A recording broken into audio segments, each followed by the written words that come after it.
இயேசு கிறிஸ்துவின் நாமத்தில் உங்கள் அனைவரையும் அன்போடு கூட வாழ்த்துக்கிறேன். இன்றைக்கு நாம் பார்க்க போகிற தலைப்பு காணப்படாதவை நித்தியமானவை. The things which are not seen are eternal. வசனம் 2 கொரிந்தியர் 4:18. ஏனெனில் காணப்படுகிறவைகள் அந்நித்தியமானவைகள், காணப்படாதவைகளோ நித்தியமானவைகள். பாருங்கள், இன்றைக்கு நாம் சந்திக்கும் பிரச்சனைகள், போராட்டங்கள், இல்லை சரீர பலவீனங்கள், நோய்கள், வியாதிகள், பொருளாதார காரியங்கள், சிக்கல்கள், இல்லை உறவுகளில் இருக்கிற பிரச்சனைகள், இது எல்லாமே நிரந்தரமானவை அல்ல என்று இந்த வசனத்தின் மூலமாக கர்த்தர் இடைப்பட்டு கொண்டிருக்கிறார். ஹல்லேலூயா. இன்றைக்கு ஒவ்வொரு மனிதனும் பாருங்கள், தனிப்பட்ட முறையில் பிரச்சனைகள் சந்தித்து கொண்டு தான் இருக்கிறார்கள் இல்லையா? அது யாராலுமே மறுக்க முடியாது. ஏதாவது ஒரு இடத்துலையாவது நம்மளுக்கு ஒரு பிரச்சனைகள் பார்க்குறோம். ஆனால் அந்த பிரச்சனைகள், போராட்டங்கள், பலவீனங்கள் நிரந்தரமானவை அல்ல. பாருங்க, சத்தியத்தை அறியும் பொழுது சத்தியம் நம்மளை விடுதலை ஆக்குகிறது.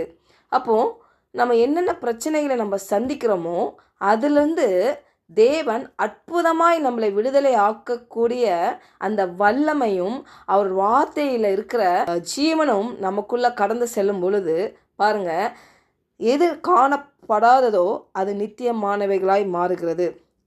காணப்படாதவை நித்தியமானவை அப்படின்னா தேவனுடைய அன்பு, அவருடைய கிருபை, ரட்சிப்பு, விசுவாசம், இல்லை கிறிஸ்துக்குள் நமக்குள் உள்ள அந்த அடையாளம், இதெல்லாம் நம்மளால் கண்களால் பார்க்க முடியாது.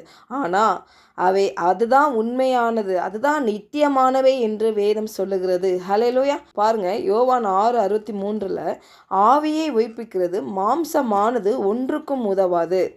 நான் உங்களுக்கு சொல்லுகிற வசனங்கள் ஆவியாயும் ஜீவனாயும் இருக்கிறது. அப்போது ஆவியை உயிர்ப்பிக்கிறது அப்படின்னா ஆவி தான் நம்மளுக்கு ஜீவனை கொடுக்குது என்று பார்க்கிறோம். மாம்சமானது ஒன்றுக்கும் உதவாது அப்படின்னா இது நம்ம சரீரத்தை மட்டும் இதை சொல்லலை. இது என்ன சொல்லுது? சரீரத்தில் இருக்கிற அந்த ஆத்துமா, அந்த சிந்தனை, இல்லை தேவனுடைய வார்த்தைக்கு எதிராக எதெல்லாம் சிந்திக்குதோ அந்த ஆத்துமா, அந்த சிந்தனை பாருங்கள், அதெல்லாம் மாம்சம் என்று பார்க்கிறோம். அப்போது தேவனின் வார்த்தைக்கு எதிராக இருக்குதெல்லாம் என்னது? மாம்சம். அதுதான் பாருங்கள் நம்ம சந்திக்கிற போராட்டங்கள், பிரச்சனைகள், அநேக குடும்பங்களில் வருகிற பிரச்சனைகள், பிரிவுகள், பாருங்கள் சரீர பலவீனங்கள், சரீரத்தில் இப்போ சந்தித்து கொண்டிருக்கிற இந்த வியாதியின் கிரியைகள், இதெல்லாம் என்னது? இந்த மாம்சம். ஏன்னா வேதம் சொல்லுகுது இல்லை?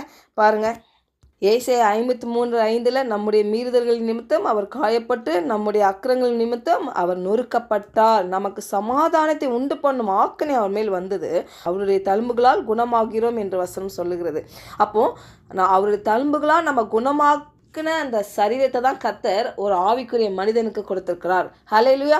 இன்றைக்கு நீங்களும் நானும் ஆவிக்குரிய மனிதன் என்ற அந்த இடத்துல நம்ம உறுதியாக இருக்கும் பொழுது, அதை நம்ம நம்பும் பொழுது பாருங்கள், அந்த சரீரம் தெய்வீக சுகம் அடைந்து விட்டது. ஏன்னா அவர் தழும்புகளால் சுகம் பெற்று விட்டது. இதுதான் தேவனுடைய வார்த்தை, இதுதான் நம்மளுக்கு கொடுக்கப்பட்ட அந்த வார்த்தை. இதை தான் நம்ம நம்பணும். ஒருவேளை இப்பொழுது நம்ம சரீரத்தில் பலவீனங்கள் பார்க்குறோம் அப்படின்னா அது உண்மையாக தெரியுது. டாக்டர்லாம் சொல்லலாம் இது பிரச்சனை அப்படின்னு சொல்லலாம்.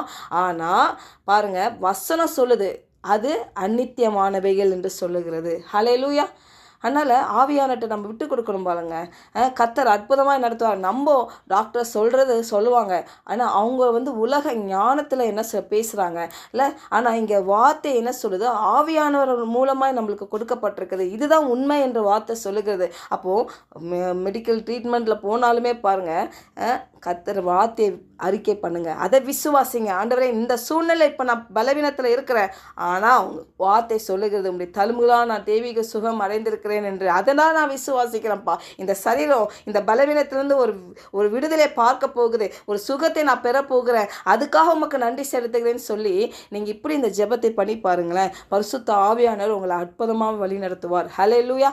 அந்த ட்ரீட்மெண்ட்லேருந்து எப்படி உங்களை விடுதலை ஆக்கி உங்களை எப்படி அதை அவருடைய ப்ராசஸ்லாம் பாருங்கள், எந்த மனிதர்களும் விளக்கவே முடியாது. அது என்னுடைய லைஃப்பில் அது நடந்திருக்கிறதுனால நான் அதை சாட்சியாக சொல்ல முடியும் இல்லை? அப்போது பிரச்சனை பிரச்சனைகள் நம்ம சந்திக்கிறோம், போராட்டங்களை சந்திக்கிறோம்னா முதலாவது என்ன பண்ணணும், அது உண்மை இல்லை என்ற இடத்துல நம்ம இருந்து எது உண்மை எது நிஜம்னா கர்த்தருடைய வார்த்தை என்ன சொல்லுகிறது, நம்ம சூழ்நிலைகள் எதிராக இருக்கும் பொழுது கர்த்தருடைய வார்த்தை என்ன சொல்லுது, அதை என் இருதயத்தில் வைக்க போகிறேன், அதை நான் பேச போகிறேன், அதுதான் நம்ப போகிறேன் அப்படின்னு சொல்லி நம்ம ஜெபிக்கும் பொழுது, நம்ம விட்டு கொடுக்கும் பொழுது பரிசுத்த ஆவியானவர் நம்மளை அற்புதமாய் வழி நடத்துவார். ஹல்லேலூயா. பாருங்க, எபேசியர் 6:17 இரட்சணியம் என்னும் தலை சீராவையும் தேவ வசனமாகிய ஆவியின் பட்டயத்தையும் எடுத்துக்கொள்ளுங்கள். அப்போ கர்த்தர் ஒரு ஆயுதத்தை நம்ம கையில் கொடுத்துருக்கிறாரு. அநேகர் நம்மளுக்கு மறந்துடுது பாருங்கள். சில டைமில் பிரச்சனை போராட்டம் வந்தோன்னா உடனே அந்த உணர்ச்சி என்ன சொல்லுதோ அதுக்கு தான் நம்ம கீழ்ப்படுகிறோம் தவிர கர்த்தருடைய வார்த்தையை அந்த இடத்துல பிசாசு என்ன பண்ணுறான், மறைச்சிடறான் பாருங்கள். அப்போ இன்றைக்கி விட்டு கொடுக்கணும். ஆண்டவரே, எந்த சூழ்நிலையும் சரி, என் எதிர்மறையான சூழ்நிலைகள் இருக்கும் பொழுது ஆண்டவரே அந்த இரட்சணியம் என்னும் தலை சீராவையும் அந்த தெய்வ வசனமாகிய அந்த ஆவின் பட்டயத்தை எடுத்துக்கொண்டு இதை நான் போராடி ஜெயிப்பேன் என்று விசுவாசம் உள்ளவர்களாய் நம்ம அர்ப்பணிக்கும் பொழுது பாருங்க, கர்த்தர் அற்புதங்களை செய்கிறவராய் இருக்கிறார். ஹல்லேலூயா.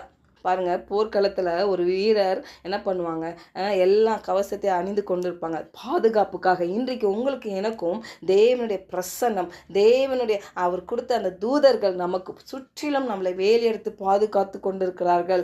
அப்போ பாருங்க, அது நம்மளுக்கு பாதுகாப்பாக இருக்குது. ஆனாலும் நம்மளுக்கு ஆவின் பட்டயமாகி அந்த தெய்வ வசனத்தை நம்ம எடுத்து கொள்ளணும். அது நம்ம இருதயத்தில் இருக்கும் பொழுது தான் பாருங்க பிசாசை நம்ம மேற்கொள்ள முடியும். நம்மளுடைய எதிர்மறையான சூழ்நிலைகளே நம்ம மேற்கொள்ள முடியும். வசனம் தான் பாருங்க நம்மளுக்கு ஜீவனை கொடுக்கிறது. அதுதான் ஆவியோ உயிர்ப்பிக்கிறதுனா, ஆவியில நடப்புதுன்னா எனது கர்த்தருடைய வார்த்தையில் நடப்புது.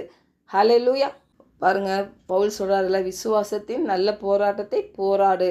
அப்போ அந்த போராட்டத்தில் நம்முடைய ஆயுதம் எது தெரியுமா, தேவனுடைய வார்த்தை, விசுவாசம் இல்லை, கிறிஸ்து சிலுவையில் முடிக்கப்பட்ட அந்த கிரியைகள் இல்லை பாருங்க. அதை நம்ம விசுவாசிக்கும் பொழுது எதற்காக அதை செய்தாரு, நம்ம ஆவிக்குரிய மனிதன் பலப்படும்படியாக. நம்ம ஆவிக்குரிய மனிதனில் தேவன் எல்லாவற்றையும் வைத்திருக்கிறார். சுகத்தை வைத்திருக்கிறார், ஆசீர்வாதத்தை வைத்திருக்கிறார், இல்லை அவருடைய திட்டத்தை வைத்திருக்கிறார். நம்ம விட்டு கொடுக்கும் பொழுது இல்லை, நம்ம விசுவாசிக்கும் பொழுது, தேவனுடைய வார்த்தைக்கு நேரத்தை கொடுக்கும் பொழுது, அதை தியானிக்கும் பொழுது, அதை நம்ம இருதயத்தில் பொக்கிஷமாய் சேர்க்கும் பொழுது, நம்ம பிரச்சனைகள் வரும் பொழுது அந்த வார்த்தையை ஆவின் பட்டயமாய் எடுத்து அதை நாம் மேற்கொள்ளும் பொழுது விடுதலையை பார்ப்போம். ஹல்லேலூயா. ஜெபிக்கலாம். பரலோக தகப்பனே, இந்த காலை வேளையில் ஆண்டவரே எங்களோடு நீர் இடைப்பட்டதுக்காக உமக்கு நன்றி செலுத்துகிறோம். அப்பா, உம்முடைய அன்பு, உம்முடைய கிருபை, உம்முடைய ரட்சிப்பு ஆண்டவரே, அப்பா உமக்குள்ள ஆண்டவரே நான் யார் என்ற அந்த அடையாளம், இது எல்லாம் ஆண்டவரே ஒருவேளை என் கண்களால் புலப்படாட்டிலும் ஆண்டவரே அதுதான் உண்மை, அதுதான் நித்தியம் என்று ஆண்டவரே எங்களோடு நீர் இடைப்பட்டதுக்காக உமக்கு நன்றி செலுத்துகிறோம். அப்பா, உம்முடைய வாக்குறுதிகளை நாங்கள் இருதயத்தில் வேறொன்று மறைய ஆண்டவரே நாங்கள் தொடர்ந்து உம்முடைய வார்த்தைகளை கேட்டுக்கொண்டே உம்முடைய வார்த்தைகளை எங்கள் இருதயத்தில் பதிக்கும்படியாக எங்களை விட்டு கொடுக்கிறோம். இயேசு நாமத்தினால ஜெபிக்கிறோம் நல்ல பிதாவே, ஆமென்.